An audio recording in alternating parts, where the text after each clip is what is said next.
Hi, I'm Tom Mueller with Director of Membership for NGA, and we are excited that we have a great webinar for you on effective follow-up and discipleship with Levi Park.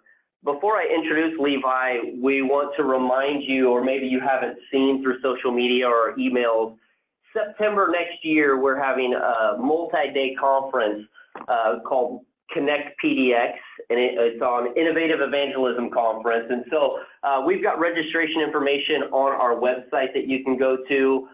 Like I said, it's going to be a multi-day conference. Early registration, you're going to get a better deal at $89 until March 15th. There's more information on the registration details on our website at nga.org. And so without further ado, let me tell you a little bit about Levi Park. I've had the privilege of working with Levi on a number of festivals throughout the years.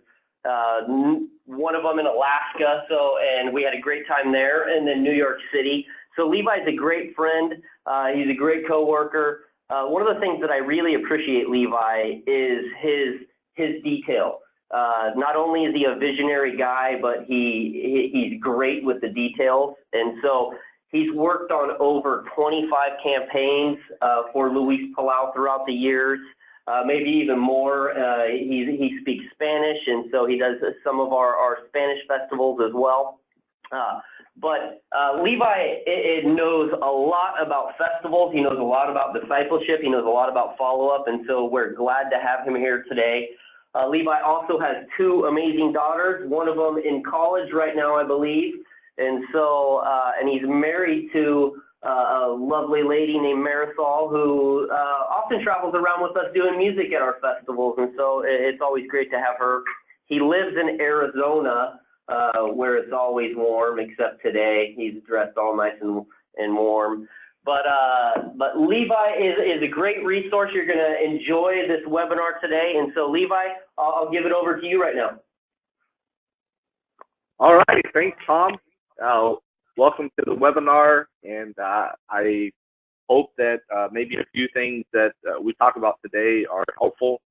Tom mentioned a little bit that I work with the Palau Association. I've been with the Palau Association now 13 years, and it's been a wonderful journey of being able to partner with so many churches, and my focus is the U.S., so to partner with so many churches and working with them, and really the focus of mobilizing people to be the hands and feet of Christ, and really to step into what God has called us all to do, is to be ministers of reconciliation, and in a concerted effort, bring people to the feet of Christ. And so it's been exciting to do that.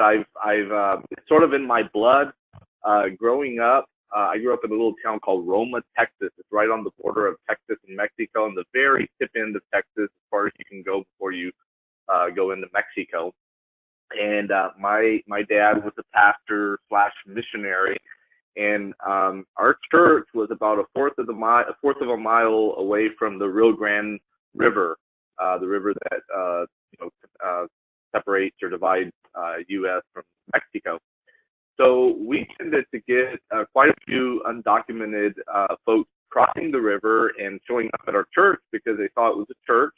Most of them were on the way to Houston and Dallas and the big cities because they wanted to, find work. And but they'd stop at our church and just for water, food, respite, And so my dad started a pretty cool, for me, I think back now, and I thought it was sort of an innovative ministry of, he built some apartments in the back of the church. That way they could stay a few days if they needed to. Some of these people traveled, days and days. And so what happened is a lot of them began finding Christ and would want to take the gospel back to their villages. Some of these villages were literally like 3 hours off the highway up in the mountains. And so my dad began to, we'd go out there into these different areas, and we'd take an old movie projector and a generator, and we'd have a speaker on the top of the car and go down the little roads and say, hey, at 7 p.m. there's going to be a movie at so-and-so's house, and we want you to show up. And of course, in these old villages, movies were like a novelty, so basically the whole town would show up, and we'd show these really cheesy Christian movies. One called The Burning Hell, I remember, and the other one's The Grim Reaper. And but they were effective, and we saw many people come to Christ. We ended up seeing 11 different churches planted in Zacatecas, San Luis Potosí, and Durango. And so it's really neat to see, using that as a gospel tool and reaching out. We also, in our church, had we started this bus, 14 buses, and we bring people, mostly kids, into our church, and and just really saw God work. But one of the things that just sort of made an impression on my mind as we get into discipleship and follow up is as people, and we did door to door, which we don't really hear about much anymore, but unless Jehovah's Witness or Mormon, but we do door to door every Thursday night. We get together and Saturday morning, and we get together as a group, and we go out 2 by 2 and just go door to door and go share Jesus. And one of the things, though, that really made an impression on my mind, later on I went into the pastorate, and was part of a big church in Arizona and in other areas as well. But one of the things that made a big impression on my mind was my dad's approach to discipleship. I remember, and this was multiplied, time after time, but there's just one specific example I'll share with you. There's this guy named Santiago Zuniga. Santiago Zuniga was a tall, probably the guy was 6'6". He was a drug runner. He crossed drugs across the river, and my dad had witnessed to him. He's a tough guy. My dad had witnessed to him multiple times, and just never really wanted anything to do. So he's a hard guy. And one day he ended up praying with my dad and receiving Jesus.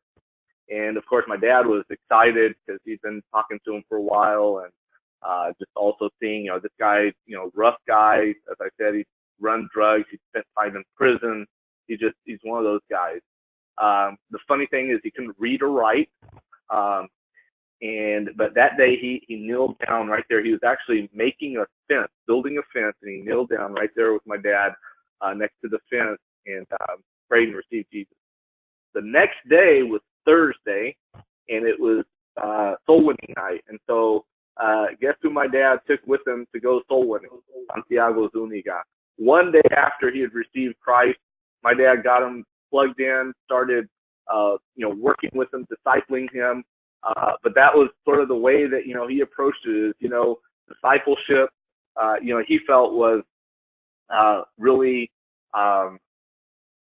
apprenticeship, right? That's really the definition of discipleship. The definition of discipleship is an act of learning or apprenticeship. And so both probably every one of you listening, and as well as myself, we've had some kind of involvement in discipleship programs, I guess, if you will. Typically every church has some kind of program for discipleship, some way of connecting people into their church, or hopefully walking alongside of them to grow their faith. But when we look at discipleship and the definition, it simply means an act of learning or apprenticeship. And so what I've seen in my years of ministry, and even now working with the Palau Association, just observing, having worked, I was doing the numbers the other day. I think as a team, just in the campaigns that we've been involved in the last few years, we've worked with about almost 5,000 churches. And you get to see all kinds of ways people or churches approach discipleship or don't approach discipleship in many settings.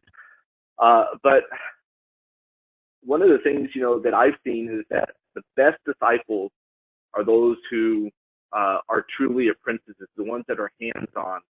Because I really see, if you look at the word, the gospel, and you see Jesus' life and the way that he approached his disciples, it really was an apprenticeship. It was really, come along with me, watch me, then I'll watch you, then you go, I'll send you out, and you share the gospel and you evangelize. And so it's one of the things that's really made an impact on my life. And as we, in this, I just want to share a few things as we share with pastors as a team, as a Palau team, our approach, when we're using these festival campaigns, because really we look at these festival campaigns as a way to work with, through, and for the local church. That's always been our heart as an evangelistic association, is that we want to make the church of Jesus Christ stronger and make it a more impact. And so that's why we work with, through, and for the local church. And so some of the things that we've done, and as we share with pastors, I just want to share those this morning in evangelism, in discipleship. And then I'm going to get into follow-up. And follow-up, I'm just going to be a little more practical, just sort of on our approach to follow-up in the light of a festival. Because I think many of you who are listening are probably either you're an evangelist or you're part of an evangelistic ministry. And so I think maybe hopefully that will be the most helpful information, for you. But Matthew 28, we all know this verse. Then Jesus came to them and said, "All authority in heaven and on earth has been given to me. Therefore, go and make disciples of all nations, baptizing them in the name of the Father and of the Son and of the Holy Spirit, and teaching them to obey everything I have commanded you. And surely I am with you always to the very end of the age." And that's really, I think, all of us on this call. That's the force behind us, in our mission and in what we do. And so the first thing, of course, is our approach is evangelism is discipleship. As we go into a city, and as the city invites us in, the local leaders invite us in to work alongside with them and to proclaim the gospel in a concerted effort and work with them for the local church. Really, our approach as we connect with churches is that evangelism is discipleship. The festival campaign is just merely a tool that churches can use and can implement to help the people in their church be more active in sharing the gospel. And what we see, and sadly here, especially here in the U.S., is that many churches are not, or many people in the pews are not active in sharing their faith. And you can look at Barna research numbers and whatnot, and they're as low as less than 20% of people share their faith with Christ. That varies from 20 to 40 to 50%. I don't know what that is, but we do know that there could be more people who claim the name of Jesus and are followers of Jesus Christ. There could always be more sharing their faith, because we live in a world that needs the gospel of Jesus Christ, and we have been called to that as a church. Not just every one of you who are listening to evangelism, it's just sort of like as a church, I always preach that as a pastor. It's not the pastor's job, or it's not just the evangelist's job. It's every one of our call to share our faith and what Jesus has done in our life. And that is a form of discipleship. Disciples evangelize to produce more disciples. I mean, Matthew 28, that's basically what it's saying. It's go and preach the word and make disciples. And so, in other words, in order to make disciples, you've got to preach the gospel. And so disciples evangelize to produce more disciples. Evangelism ends and begins with discipleship. Disciples preach the gospel to make more disciples. And so there's a direct correlation between evangelism and discipleship. Discipleship is not a program, but it really is a development of a life of obedience. And that's really what Christ calls us as disciples of Jesus Christ. He calls us into a life of obedience. If we piece together, if you look at Acts chapter 9 and Acts chapter 22 and I think 26, where it talks about Paul's conversion. When Paul came to Christ, there are basically two questions that he asked. One is, on the road to Damascus, if you remember, basically, who are you? And that was one question in the conversion and in the discipleship life of Christ is, who are you? And then the other question was, what do you want me to do? And really that sums up what, discipleship truly is who are you, Lord? getting to know Jesus, getting to know his heart, getting to know his will for my life, getting to know the love that he has for me, and then what do you want me to do? And getting to know that God's heart, of course, is for us to all be ministers of reconciliation, that all come to the knowledge of Jesus Christ. And so those were the two questions that Paul, asked to that. And I think that's, in discipleship, those are really the two questions that each of us should be asking, each person, within a local church or within what is the bride of Christ. The other thing is, the other approach that we take is results should be measured by fruitfulness rather than a level of knowledge or cognitive achievement. I know, being in the church setting, sometimes it was easy to take people through books or through, Bible study programs or through, series that were, they're called, you could order them online, they're discipleship programs. And a lot of times, what I would see is people would increase their level of knowledge or, just what they knew about the Bible, what they knew about God. But I think when it comes down to it, true discipleship is a measure of an increase of fruitfulness in a person's life. And so, I went back, I talked a little bit about apprentice, and you probably know, back in the older days, apprenticeship was a big deal, where, if a father had a son and that son wanted to become, a carpenter or a mason or, any other kind of trade like that, sometimes the father would send him off to work with someone that he knew who was a well-known mason or a well-known carpenter, and typically, would commit 2 years of his life to just serve under that person and to watch him and to learn him and to practice what this mason or what this carpenter or whatever this trade it was, practice what that person was doing until he became a master at the same trade.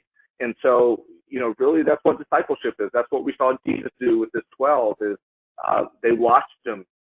They practiced what he was doing. They were actively involved. It wasn't, here are 12 guys, here's some books, read them and I'll come back and, come back for you. No, it was come follow me, come get involved with what I'm doing and come go out and share what I have done and what you have seen. And so that's what discipleship is. And so we try to share that, with pastors as we meet with pastors, because, a misconception sometimes with a lot of pastors, as they look at what, probably a lot of us do who are on this webinar, they look at that and say, oh, well, I'm not for mass evangelism, or, that doesn't, work. That's just a one and done deal, But if truly an evangelistic campaign is put into place and used the way that it should be used, and using it as a tool where every church takes it and involves their people in actively sharing their faith. That's why for us, the prayer card is such a key component, and I'll get into that in a minute, because that's the next point. But really, we really approach evangelism or evangelistic events. We approach them as relational evangelism done in a concerted effort.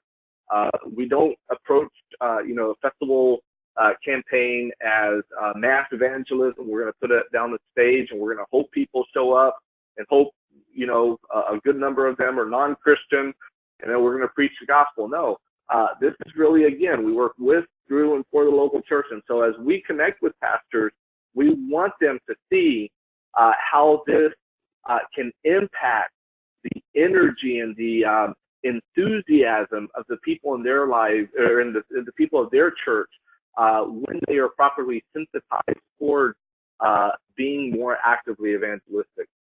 I alluded to you earlier that I was a pastor in Tucson, Arizona, when I first met Luis Palau. And I had heard of Luis Palau. I mentioned to you that I grew up in Mexico and Texas, and so I'd heard of Luis Palau, most of my life. but it had tracked a little bit of what he was doing around the country, around the world. But I've never met the Palaus and never been involved in any kind of campaign that they did. So our church was one of the first churches that got involved in actually bringing Luis Palau to Tucson, Arizona. It was one of their first festivals. They had just transitioned from that crusade model into the festival model, and so it was one of the first festivals right out of Portland. And so when I first heard about it, initially I said, my plate is so full right now with everything that we're doing. That was my initial response. Then as I started looking at it and I started seeing that our people in our church needed to be encouraged in their evangelism and in their reaching out to others in their life and be more active in that. We took a better look at it. We met with the Palau Association. We said, well, yeah, maybe if the next year we use this as our evangelism efforts and as our sort of, if you will, discipleship / evangelism program for the year, and we just really take every piece of it and implement it, what would happen? And so that's what we ended up doing. And we saw such an impact on the people in our church who actively reached out and said, wow, I can do this. I can reach out to the person who serves me coffee at Starbucks every day, or the person who shares a cubicle with me, or whatever. And so it was a real way as a pastor, sort of on the other side, if you will, of seeing the involvement of discipleship and evangelism in our church. And so results should be measured in fruitfulness rather than just knowledge or cognitive achievement. The next thing is discipleship equals reproduction, right? If I am being discipled, if I am following Jesus Christ, I am going to reproduce. That's what the Bible says. You shall know them by their fruit. And so that's another point of interest that we always share with pastors as we're talking about a festival campaign and how discipleship can be carried out within the church through evangelism. I remember we just wrapped up Grand Rapids Festival in September. And, as you wrap things up and, you see what the Lord did in different churches, you start hearing stories, and, we've sent out some surveys just to see, how churches felt about the impact that it had on their church and on the life of their church. And so we've been hearing some stories of people coming to Christ, festival friends that were involved in sharing their faith and being trained, but then also I heard this one story of a lady in a church there, smaller church, and she emailed one of our committee there in Grand Rapids and had shared, this was probably 2 weeks ago, and the festival was in September, and had shared that since the festival, this has revived passion in her heart for evangelism. She said, I've not really shared my faith much in my Christian life. And this is an older lady, and she's been a believer for a while, and she's actively involved in the festival, and she went to some trainings that we did. And since the festival, not during the festival, but since the festival, she's led 3 people to Christ. And so that right there is a good example, as we share with pastors, that is a good example of what, evangelism can do to enhance the discipleship in our churches. And so I remember Dawson Trotman. You probably know who he is.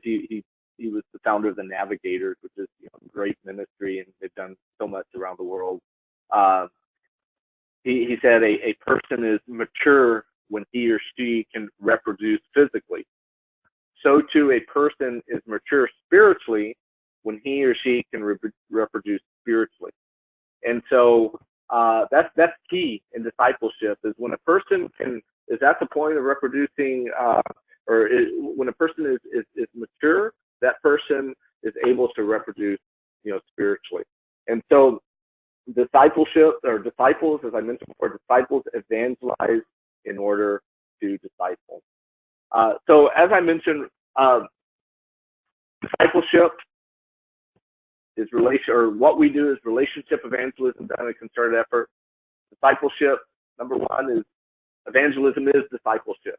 Number two, discipleship is not a program, but development of a life of obedience.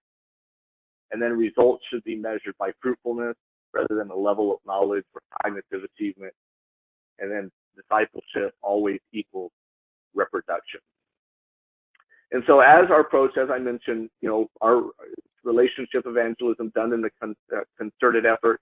And that's why during our festival campaign, we always really try to be diligent in providing different tools that churches can use and really enhance their discipleship. For instance, one of the things that we typically do is friendship evangelism training.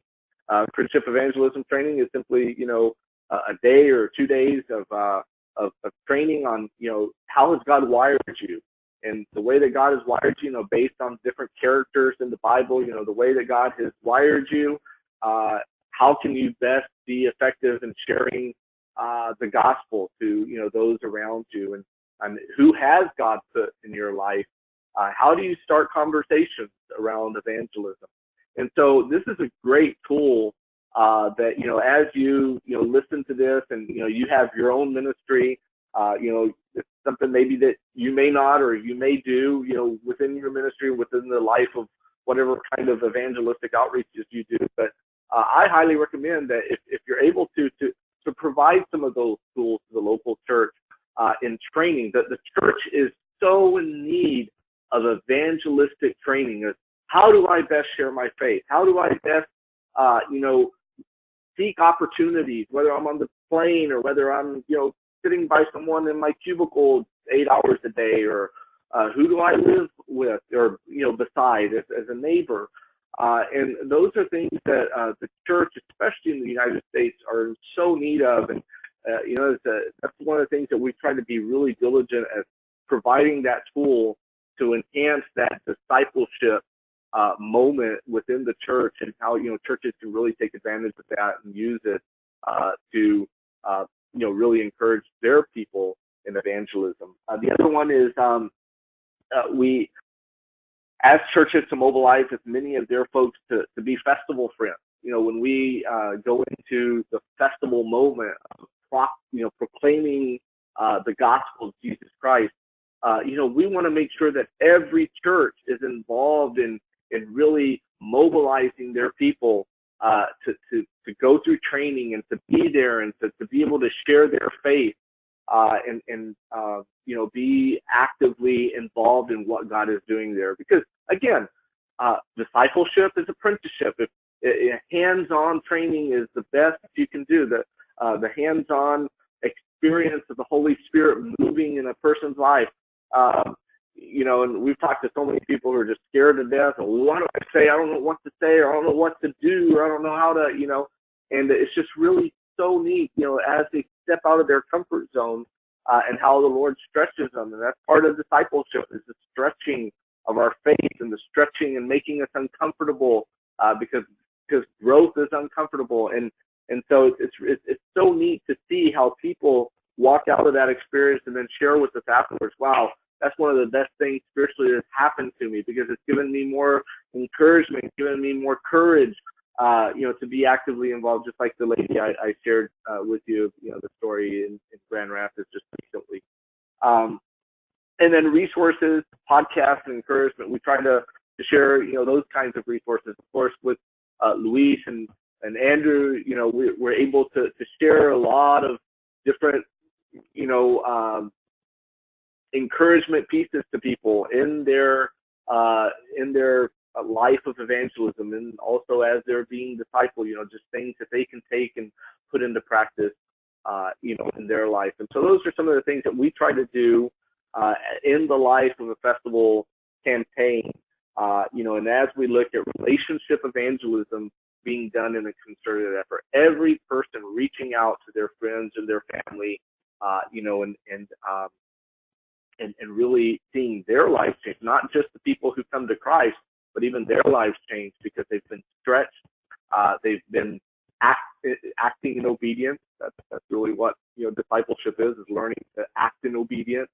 We're working on a story right now of a guy who shared with us that that the Lord was speaking to him, the Holy Spirit was speaking to him, and just saying, you need to go down the street from a festival we were having. You need to go down the street, and there's a guy there. You need to talk to him.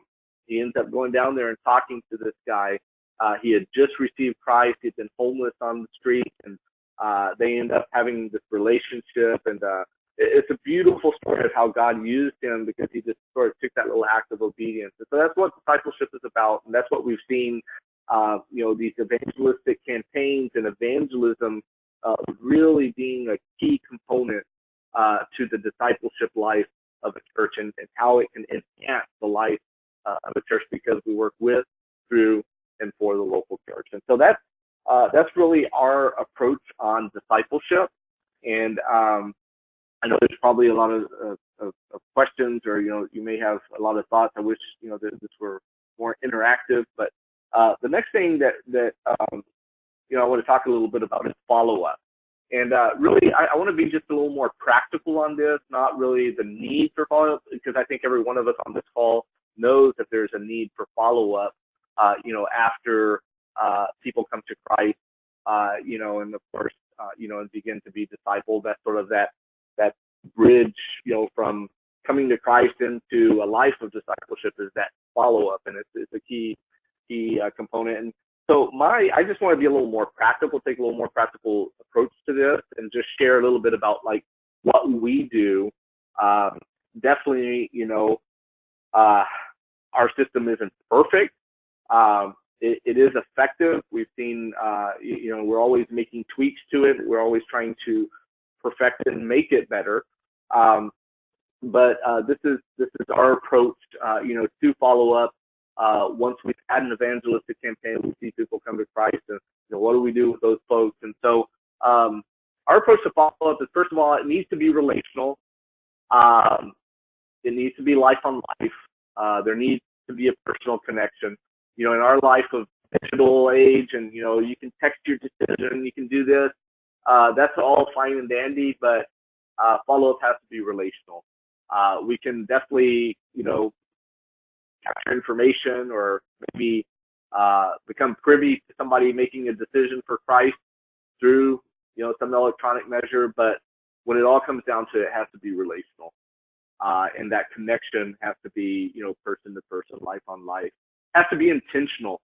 When we share with churches, we always make sure that you have to have an intentional approach to follow-up. If you don't have an intentional approach to follow-up, and it's just sort of a afterthought, or it's sort of a last-minute thing, the chances of somebody being followed up with and connected to the church, or getting discipled, are probably pretty slim. And then the other one is timely. It goes hand in hand with intentional. It has to be timely. In our follow-up for our festival campaign, we try to have those who have responded to Jesus Christ and made some kind of decision. We try to have those names connected to a church within 24 to 36 hours of the festival. And the reason why is it needs to be timely. That decision has been made. That person, maybe since times they're not really sure what they prayed, or what that means, or what that relationship with God means. And so having somebody step into that, it's just like a baby, right? When we had our two little girls, we didn't, they were born, and we didn't let them sit for 24, 36 hours a week. We didn't let them just sit there and say, oh, okay, I guess we need to feed them, or we need to attend to them, right? No, we immediately took those babies and began nurturing them and begin helping them grow. And so follow-up is it's very key to remember that it needs to be intentional, relational, and timely. One of the things that we want to make sure is that follow-up, our approach is that follow-up is owned by the church. What does that mean? Well, that means that the church, the local church, they are the people who, or they are the ones that need to follow up on each one of those people. It's not the evangelistic association. It's not a parachurch organization, but it is the church that needs to follow up on those who have, again, remember, we work with, through, and for the local church. And so it's very important as we work with, in the festival campaign in the city, that we make sure that the church knows the follow-up process needs to be owned by you. Once you receive those names, you are responsible for those names. No one else is responsible for those people who have come to Christ that are somehow connected or have been, given to your church. Those people need to be owned by you. And so that's key. And so some of the things that we look at, as far as being owned by the church is, we want to make sure that they have a purpose. We want to make sure they have a plan, and we want to make sure that they have a partnership. So purpose, what does that mean? Well, we want to make sure that they know exactly why they need to follow up with those who have been connected to their church. You say, well, isn't that obvious? And unfortunately, for some churches, it's not. And for some churches, we have to walk through that and talk through that and say, what is the purpose of the follow-up of, a person coming to Christ? The second thing is a plan. Us as an organization, we like to actually ask churches to give us what their follow-up plan is, not to dictate what they're going to be doing, or not to, say, oh, well, that's wrong or that's right, or, but really just to make sure that they have a plan, and make sure that, decision cards, when they arrive to some pastor's office, they don't sit there on the desk for 6 months. And so we want to make sure that each church has some plan to connect each one of those people who have responded to Christ. And so in some instances, this is what we do as an organization is closer to the festival. We actually reach out to every participating church. In Grand Rapids, it was 435 churches that actively participated. And so we reached out to them and said, hey, we want to see, what is your follow-up plan for, if people get connected to your church after the festival, what are you going to do with them? And then thirdly is a partnership. Partnerships are good. And, there are ministries and organizations, we realize that, and I'm sure that you do too, that there are other organizations or other folks that may do things better than, we do. And so in a lot of instances, some churches, they may not have a follow-up or a discipleship plan. What do I do with these new folks that, where am I going to connect them? What do I need to do with them, when they come into our church? And so a lot of times, a lot of instances, we'll recommend different organizations or different programs, if you will, or different ministries that offer, some follow-up plans. I've listed some. These are very few. There are countless. And you as you're listening, you could probably name me another dozen. But we've got others too. But I just wanted to give up some different, just a few examples, like Alpha. Alpha is a big partner where churches may not have some kind of a follow-up or discipleship plan. Alpha has been very helpful in coming in with some of these churches and sitting down and say, hey, here's what we do, and a lot of churches implementing that. Celebrate Recovery is really one that's not specifically for everybody, but people who are dealing with addictions and people who are involved in those kinds of things. We see a lot of people that come to Christ at our festivals. I remember one specifically coming to our prayer tent in Grand Rapids as an alcoholic, and basically said, I'm an alcoholic, I need Jesus in my life. And so, Celebrate Recovery has been one that a lot of churches have implemented for people who come in to their churches, with addictions. Organic Outreach is another example. There are many Navigators I mentioned before, and And if you need a list of those, of folks that we've worked with in the past, or and when I say work with, I really mean just recommending to churches as churches come to us, because again, believe it or not, there are many churches that will come to us and say, hey, we don't have anything. We're not ready. Like if we get 5 people to referred back to our church, we have no idea what to do with them. We need some suggestions. And so if you need that list, we've got a list of different organizations that we've recommended in the past. But partnership is very key in many churches that may not have some way of really connecting those people who come into their church. So first of all, it has to be owned by the church, the follow-up. The second thing is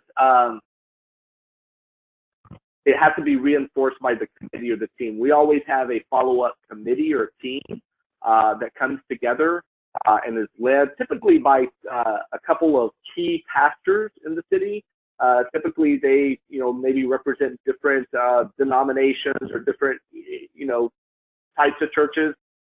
They typically build a team around them, a follow-up team, and that follow-up team, their whole job is to make sure that every person who comes to Christ or makes some kind of decision at the festival is connected in a timely manner, in a relational manner, and in a purposeful manner to every church that is participating and is involved. And so it's reinforced by that committee. So it's owned by the church. The church has to say, yes, I am going to do something with these people who connect with us. It's reinforced by the local committee that has been set, for that time. And so one of the things that they do is they come up with a follow-up strategy. I mean, typically we have a template as far as what a follow-up strategy looks like, but a lot of times that's reinforced by, the local committee. So they come up with a follow-up strategy. The follow-up strategy is typically focused on relational first. As I mentioned before, this is relational evangelism done in a concerted effort. And so we want to make sure that we try to mobilize every follower of Jesus Christ in the city to invite their friends and take their friends that need to know Christ to the festival. And so the first connection, when a person responds to Jesus Christ at the festival, as the counselors, what we call festival friend, gets the information, one of the things that they write down is, were you brought by a friend? And if they were brought by a friend, and if they can figure out, what church is that friend, connected to, then the first connection is we connect that person to their friend's church. Why? Because there's just typically a natural connection there. If I go to First Christ Church here, and I bring my friends and they come to Christ, well, I'm going to have some interest in connecting them, to my church and being involved in their discipleship and their growth. And then the second connection, if they don't have some friend that brought them and, we can connect them relationally, then we connect them geographically. We determine what, zip code they're from, what part of the city, what part of the area, and then we connect them into a church that's in that area. The other thing is a call team. Sometimes the follow-up committee team will come up with a call team that all they do is after the festival is they call the churches that to whom people have been connected, and they just make sure that churches, first of all, they got the card, they're following up on the card, and there are no questions. And so that's really helpful because it just, again, it's a reinforcement. Again, follow-up is owned by the church, but this is just a reinforcement by the committee and the team. And then the other one is just a communication plan. How can we communicate with the churches and with those who responded to Jesus Christ after the evangelistic campaign, and just make sure that whatever that decision they made, they're reinforced. They've got information now with emails. It's so much easier because you can add links to different resources, and help them out that way. And so making sure that there's a good communication plan. So it's owned by the church, it's reinforced by the committee, and then it's enhanced by us. I'm saying the Palau Association, just in the context of our evangelistic campaigns. And the way that we enhance that is every person who responds to the gospel, we provide a 26-week plan, basically a 6-month plan of growing in Christ. What are some things that you need to do? What are some basic, things? What do I do when I'm tempted? What do I do when, doubt sets in?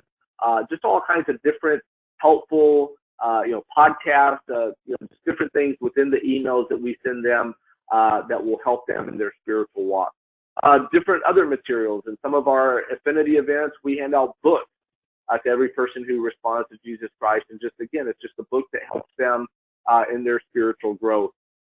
With the children who come to Christ, and, this may be helpful to you if you run evangelistic organization, but, again, it goes back to setting up partnerships. And one of the partnerships that we've had in the past, and it's been really cool, has been like a partnership with the Child Evangelism Fellowship, where every child who responds to Jesus Christ, they become a part of what they call the Mailbox Club, and they begin receiving materials from CEF, Child Evangelism Fellowship, that helps them grow in their faith.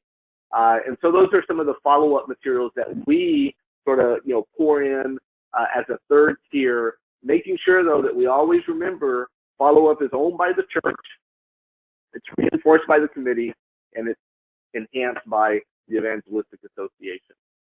So those are some of the key points on follow-up. I hope, this whole webinar on discipleship and follow-up, and just, our approach to these two, factors, very key factors in the church, very key in, an evangelistic campaign. I hope this has been helpful. If you have any questions, you can email me at levi.park@palau.org. I'd be happy to answer any questions, or also, of course, I know Tom and the team are always there to help you as well. Well, thank you so much, Levi. We will open it up to questions here for a second, but while you're writing out some questions, or if there are any, wanted to point you back. We have been creating a festival manual that is going to be available on our website in the next couple weeks. And earlier I said nga.org. There's a correction. That's nextgenerationalliance.org. I'm used to shortening it in my head. So nextgenerationalliance.org. That festival manual is going to have things on it like great templates for church mobilization, discipleship, follow-up. Probably even have some things on how we do fundraising and just the whole festival campaign. And so it's going to be a real great tool for you. So be checking our website, and that should be available in the next couple of weeks. It's in the docket right now, so we're excited that we'll be offering that to you. We're waiting. Any questions that are coming up? We would love to ask Levi while we've got him here on the line. Levi, I've got a question for you that, obviously I've been involved in follow-up. Maybe you could break down a little bit more for the committees of what you're looking for when, because a lot of these guys and girls, they're going into a festival city as a leadership, on evangelism. What is it that we're looking for at Palau on the leadership level, that high, the chairs? Maybe you could break that down a little bit more. You mean specifically for the follow-up area?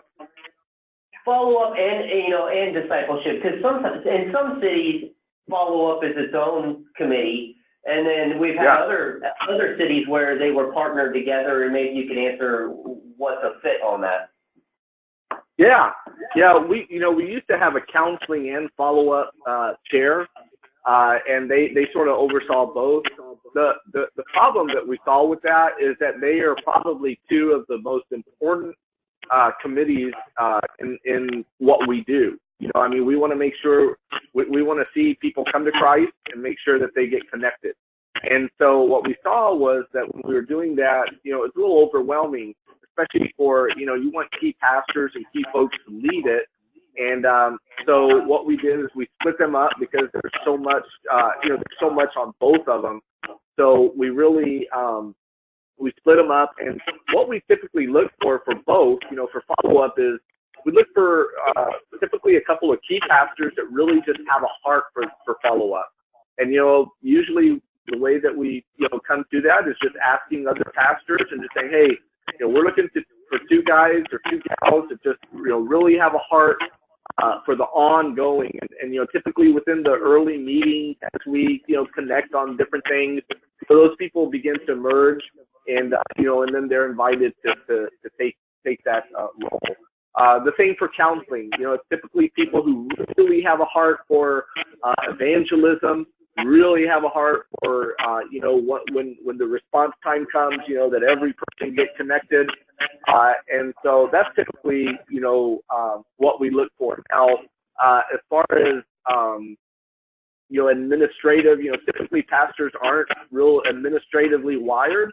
So typically what we try to do is try to team them up with somebody on the team who, is administratively wired or really thinks of all the details. And that way, there's that visionary, alongside with the person who really sort of, I guess, if you will, gets things done or, is a problem solver. And so that's usually the approach we take in trying to fill those areas.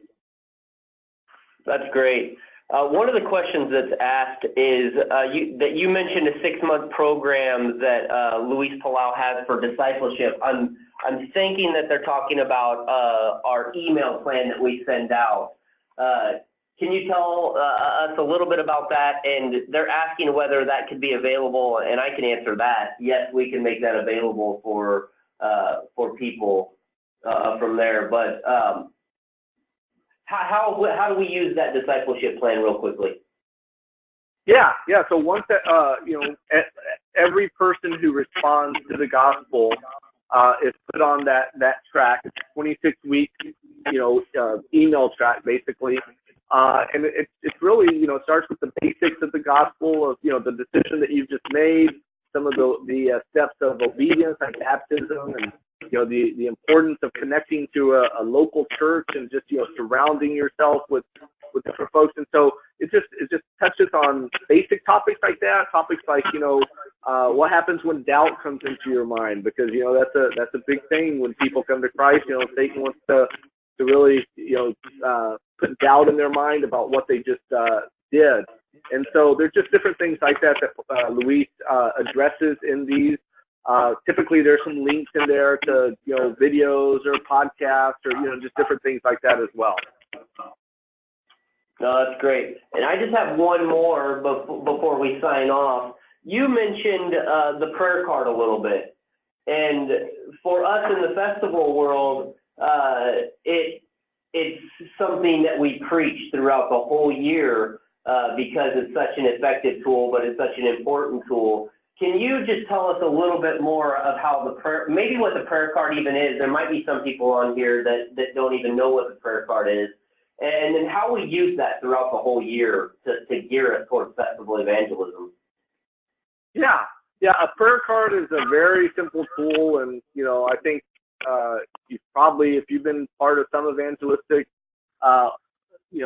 campaign or even in your own, some of you, it's basically a little card that prompts people to start praying for, 5 friends and put their names down, and by faith, reach out to them, invite them to the festival. These may be very close friends, sometimes not. I'll give a quick instance. In Orlando, Florida, I remember we moved there. We didn't have any non-Christian friends, in our life, and our neighbors, there are 5 of them living there. A man, a wife, and 3 kids. And so, one of my jobs, of course, is to go into churches and really encourage people, hey, pray for your friends, fill out that prayer card, and keep it in front of you, pray for them. And my wife, after one of those services, she said, hey, we're not doing that. And I said, wow, you're right. So we didn't even know the names of our neighbors. And so we went into our house that day, and we put neighbor number 1, neighbor number 2, neighbor number 3. We wrote them down that way, and we began praying. And short story, the wife and the 2 girls ended up going to the festival with my wife. The little 8-year-old girl, she gave her life to Christ in the children's area, and then the wife and the 12-year-old daughter, they ended up giving their life to Christ at the main stage. 2 weeks later, the dad and the son went to Easter service with us. He rededicated his life. That's been like 10 years ago, and they're still in the church, thriving, growing. And so that's really sort of the story of the prayer card. It's just really, trying to make sure that every person takes that little risk of reaching out to, their friends and loved ones and, inviting them to the festival. So it's a real simple tool, but I think it's a real effective tool. Well, thank you so much, Levi. This has been a great webinar, and I think a lot of really good information that we'll be able to circle back around on numerous times. And so once again, like I mentioned, be watching for that festival manual. Also the reminder, maybe some people who have jumped on later, next September 17th to the 20th here in Portland, we're having an evangelism conference. It's going to be a multi-day conference. It's called Connect PDX. You can go to our website at nextgenerationalliance.org. You can see the registration information, but there is a benefit to registering early. So if in your calendar you're able already to see or know a little bit of your schedule, go ahead and book now. You're going to get better rates on hotels, but we really want all of our members there. So it's going to be a great time.